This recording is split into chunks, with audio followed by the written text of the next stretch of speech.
தகுதி வாய்ந்த எத்தனை பேர் இதில் விடுபட்டிருப்பார்கள்? பணம் வைத்திருக்கிறவன் தானே உன்னிடம் வந்தான், பணம் இல்லாதவன் வர முடியவில்லையே. அப்படியானால் மிகச்சிறந்த தகுதி விடுபட்டு போவது தமிழ்நாட்டுக்கு தான் இழப்பு. ஒரு நல்ல பொறியாளர் ஒருவன், மிகச்சிறந்த பொறியாளர் வரக்கூடிய கட்டம் இருந்திருக்கும். அவனையெல்லாம் நீங்கள் உங்களுடைய ஊழலின் காரணமாக வெளியே தள்ளி விடுகிறீர்களே. இதை போலீஸுக்கு எழுதுகிறது அமலாக்கத்துறை. இந்த நாட்டில் உள்ள சட்டங்கள், நான் சொல்லுகிறேன், இவர்கள் முதல் தகவல் அறிக்கை பதிவு செய்த பிறகுதான் அவர்கள் உள்ளே வந்து இதை செய்ய முடியும் என்கின்ற நிலைகளெல்லாம் இருக்கின்றன. இதை அரசாங்கம் உடன்படவில்லை. அந்த முதல் தகவல் அறிக்கையை டிஜிபி எப்படி கொடுப்பார்?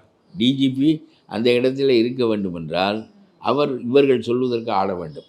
எப்படி அண்ணா பல்கலைக்கழக துணைவேந்தர் வரையிலும் ஆடினார்களோ அப்பொழுது டிஜிபி அவரால் செய்ய முடியாது. நான் கேட்கிறேன், டிஜிபி என்ன செய்ய வேண்டும்? ஒன்றும் செய்ய வேண்டாம். முதல் தகவல் அறிக்கைக்கு அவர் அனுப்பிவிட்டாலே, முதல் தகவல் அறிக்கை பதிவு செய்யப்பட்டு விட்டாலே அது மெய்ப்பிக்க வேண்டிய வேலை அவர்களை சேர்ந்தது.